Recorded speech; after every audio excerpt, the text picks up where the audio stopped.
In this video, we will learn how to adjust your cash flow phasing. Start by going to the Cost tab of your project. Then click the Manual Phasing sub-navigation. In this example, the project costs have already been phased, and we can see the project costs commence in April. But if we need to change the start date, start by pressing the Auto Phasing sub-navigation. Then select the Adjust Start Phasing method. Now enter the adjustment time frame.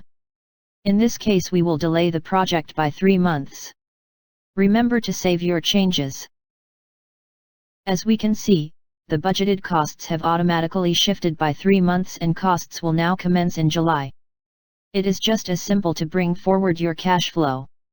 It is done in the same way but using a negative value.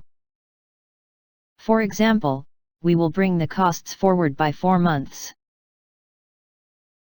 And now the project costs have shifted to start in March.